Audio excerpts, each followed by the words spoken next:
In California, twin siblings David and Jennifer spend their days very differently. Jennifer is a popular girl and goes on dates with any boy she wants. Meanwhile, David is rather shy and stares at his crush from afar while only imagining talking to her. He likes spending his evenings at home watching a black and white sitcom from the 50s called Pleasantville, to the point where he can recite every line of dialogue from memory. Sometimes he overhears his divorced mother arguing with his dad about custody, but David just turns up the TV volume instead of offering support. In the evening after their mother is gone, Jennifer wants to watch a concert with her incoming date and David wants to watch the Pleasantville Marathon. The twins fight over the remote control, which falls to the floor and breaks. Suddenly the doorbell rings and Jennifer answers it, only to find a repairman who claims to have come for the broken TV. Jennifer lets him in while wondering how he knew if nobody called him and noticing his old-timey van. As lightning starts outside, the repairman pulls out a strange-looking remote to give to David, saying this one has a little more oomph. On his way out, the repairman comments on Jennifer's date, not explaining how he knew that either. Afterward, David turns on the television using the strange remote. He and Jennifer start fighting over it again at the same time that the two teens on Pleasantville also fight over a book. Suddenly the remote glows and the twins are transported into the television. They are now part of a black and white world, and even their clothes and hair have changed to match the characters. At that moment George, the father from the series, reminds them it's time for school. It seems the twins have truly taken the place of the series siblings and the other characters even call them by the fictional names. The TV repairman appears and tells Jennifer and David that they are a miracle, and this is happening thanks to David's encyclopedic knowledge of the series. He also shows them that in their world, Jennifer's date arrives at the house but leaves when nobody answers, insulting her. The twins demand to be taken back, but the repairman is offended because they don't appreciate his gift and disappears. After they hide the remote, the mother Betty forces the twins to have breakfast, which is huge and full of greasy foods. Then the twins make their way to school, and David recognizes all the characters from the series. Jennifer is starting to freak out, so David insists that they have to play along until the repairman gets back. Suddenly a fire truck appears and a group of 5 firemen get out, but they're only here to get a cat out of a tree. As Jennifer complains about the situation, a high schooler named Skip says hi to her. Jennifer immediately likes him and now looks forward to going to school. Later in geography class, the teacher tells the students about the few streets in town. Jennifer asks what's outside of Pleasantville, confusing everyone else. The teacher just answers that the end of Main Street is just the beginning again. Meanwhile, David practices with the basketball team. He used to be bad at sports, but now he can land every throw without issues. Everyone else on the team scores every time too, confirming this place runs on TV logic.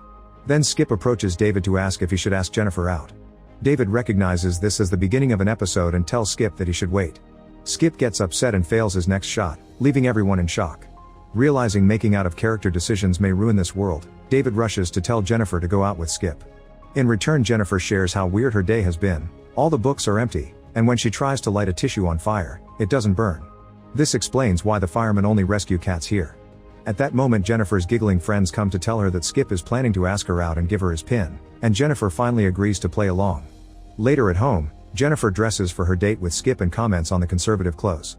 David tells her not to worry because people don't get naughty in this world, which disappoints her. Afterward, David rushes to his job at the soda shop, where he's greeted by his boss Bill. Since David was late, Bill says he just kept wiping the counter without knowing what to do next. David makes him stop and explains that Bill can make fries even if David hasn't put the napkins out yet. In the evening, the soda shop fills with teenagers, including Skip and Jennifer on their date. Skip wants to take things slowly and is nervous about holding hands, which bores Jennifer so much that she goes to the bathroom for a break. To her surprise, there aren't any toilets. Her friends soon appear and show excitement over Jennifer possibly ending up in Lover's Lane with Skip. Now that she knows about that place, Jennifer goes back to the table and tells Skip to take her there.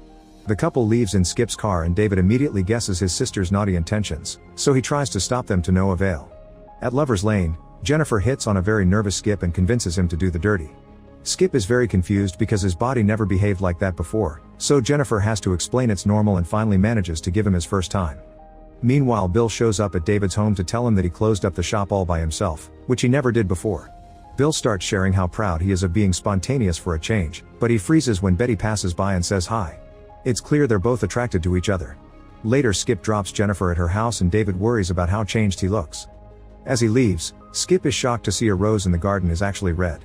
The next day, David looks for the repairman on the television but finds nothing except for the Weather Channel, which always reports good weather. Later, during basketball practice, David sees Skip telling his teammates the things he did with Jennifer. Then when they throw the ball, everyone misses. Worried, David goes to Jennifer and tells her that she's messing with this universe. However, Jennifer points out the locals weren't truly happy before. At that moment a girl passes by blowing bubble gum that is actually pink, meaning Jennifer's idea is spreading. Soon dozens of couples end up at Lover's Lane to get dirty. This slowly causes things in town to change. The basketball team gets worse at basketball, the furniture store begins selling double beds, and more people start seeing colors here and there. David keeps on searching the television for the repairman to no avail. One night at the soda shop, David realizes that the teenagers are much more liberated than before, openly kissing and listening to rock and roll. He also finds Bill hiding behind the counter because he's run out of cheeseburgers and he's having an existential crisis over hating his job. David points out that people can't always like what they do, and Bill points out that's pretty sad. He also admits that his favorite time of year is Christmas because he gets to paint a mural of a different thing. Then he pulls out a book of photos and shows David all the different murals he has painted, which are quite good. Meanwhile at the barbershop, George and his friends discuss the fact that the basketball team has been losing. But when Mayor Bob comes, he tells them that's impossible because the basketball team never loses. At home, Betty and her friends play cards. One of the women talks about her daughter whose tongue turned pink and how the color has spread to her lips. Another woman says that she saw a green car in front of the ice cream shop. While Betty listens, she picks up her cards and is shocked to see that they have color. Later in the evening, Betty asks Jennifer what happens at Lover's Lane, so Jennifer has to teach her about the birds and the bees. Betty can't believe what she's hearing and says George would never do anything like that, so Jennifer teaches her how to do it with just her hand. Moments later while George is in bed, Betty draws a bath and follows Jennifer's instructions. She loves the sensation and when she reaches her climax, the bathroom gains full colors and the tree outside lights on fire. Seeing this, David runs to the fire station yelling fire but none of the firemen react, so David says cat instead. The firemen rush to David's house, but they don't know what to do with the fire, so David grabs the hose from the truck and puts out the flames while the neighbors come out to watch. The next day, David receives a medal for his heroism. After the ceremony, Margaret gifts him some homemade cookies, which shocks David because in the series she likes someone else. On the way to the soda shop, David sees a couple kissing and both of them are completely colorful now. Inside, he finds more colorful teens listening to jazz, but they all freeze when they see David. They want to know how David knew how to put out the fire, so he says that's what firemen did in the place he used to live. The group then asks where he lived and freaks out when he says that he lived outside of Pleasantville. David starts telling them stories of the outside world and a teen remembers a mention of a river in Huckleberry Finn, which he pulls out. The book isn't empty anymore, so Jennifer explains that while she was recounting the plot of the novel to the others, the pages filled in. However, it stopped midway because she never finished it. The teens ask David to tell them how the novel ends, and when he does so, the other pages fill in too. Excited, the teens bring out more books and David fills them all. Soon long lines of teenagers are at the library, wanting to check out more books. The men at the barbershop start to worry about all these changes in their traditions. Bob doesn't like where things are going either, so he visits George to rant about things like double beds and people quitting their jobs. Then Bob invites him to become a member of the Pleasantville Chamber of Commerce, and George happily agrees. To celebrate, George calls Betty to prepare some snacks, yet she doesn't show up. David offers to search for her and finds her crying at the kitchen sink because she's become colorful. She's afraid of being judged by her husband, so David grabs her makeup and helps her look gray again. Now she can go out since George never stopped calling her name instead of actually standing up. The next day at the soda shop, David gives Bill a book about famous paintings. The sight of such beauty truly shakes Bill up and he says he'll never be able to paint like that because he can't see colors. Moments later, David asks Margaret out, and she agrees. Jumping in excitement, David returns home and is shocked to see the repairman on the TV. The repairman is considering sending the twins back because they're changing too much, but David just turns the TV off. Then David checks on Jennifer and is surprised to find her reading D.H. Lawrence. She doesn't understand why she hasn't gained color, so David suggests that perhaps it's not just doing the naughty that triggers it. Sometime later, David and Margaret drive to Lover's Lane for their date. Almost everything in this area is colorful, and most couples are reading to each other while also getting their colors. David shares some stories from outside Pleasantville and Margaret feeds him fruits she's picked, even going to a tree to grab a fresh apple. Meanwhile, Betty is walking through town and notices a large painting on the window of the soda shop. She goes inside and finds Bill painting in new styles. He invites her to look at his paintings and shows her the famous art in the book. When Betty notices that the woman in the painting is crying, she cries as well and accidentally wipes off some of her makeup. Afraid, she tries to leave, but Bill stops her because he wants to see her beautiful color and wipes more makeup off. At home, Jennifer is still reading when she realizes she's chilly, so she puts on a sweater. She also realizes she's having trouble with the words and puts on her glasses. It's as if she was slowly transforming into a local. At that moment, Skip throws pebbles at Jennifer's window and reminds her of their naughty date, but Jennifer says she's busy studying and dismisses him. Minutes later, Thunder appears for the first time in this town. George arrives home and calls for Betty, but she isn't around and didn't leave dinner ready for him. At the soda shop, Bill is painting Betty. When she gets up to observe the thunderstorm, she sees Bill's work and is surprised by the result. At Lover's Lane, it begins to rain very hard and everyone gets scared, so they run to a gazebo for shelter. David teaches them that rain isn't dangerous and walks out, laughing at the experience. At the same time, George also walks out in the rain, upset because his routine has been ruined. Not knowing what else to do, he goes to the bowling alley, where Bob and the other guys are horrified to hear his story. One of the guys shows a burn from an iron on the back of his shirt, explaining his wife has been distracted too. All the men hate losing control of their wives and agree to team up to fight against the changes in town. At the soda shop, Bill and Betty kiss. The next morning, the first rainbow ever appears over Pleasantville. Bill and Betty wake up and discover they're fully colorful, so is the soda shop. At home, Jennifer has also gained color. Margaret wakes up at Lover's Lane and is colorful too, but sadly David is still in black and white. Soon a town meeting is announced to discuss the changes. George tries to bring Betty to the meeting, but she refuses. An argument ensues as George says the color is temporary and that a wife should always have dinner ready for her husband, but Betty is done. She informs him she's prepared some meals for him in advance and teaches him how to heat them up, then she leaves. Meanwhile, David gifts Margaret her first umbrella, which used to be a theater prop. At that moment, a thug drives by and reminds them of the meeting while making fun of Margaret for being colorful. At the meeting, Mayor Bob addresses people's concerns about colors and says that they need to decide what is pleasant and what isn't, proposing to keep those categories separated. At the soda shop, Bill scrapes his mural off the window before noticing that Betty is coming towards him with a suitcase. The next day, many shops begin putting up signs that say no colors. A crowd gathers around the soda shop to stare in shock at the mural on the window, which is a painting of Betty with no clothes on. After checking out the mural too, David walks by the television store and sees the repairman on a screen. He wants to send David back to his world, however David refuses and just leaves. Suddenly he sees a group of high school boys harassing Betty, so David rushes to defend her by punching one of the guys. Terrified because they never saw violence before, the boys run away while David discovers he's finally gained color. Betty hugs him to congratulate him.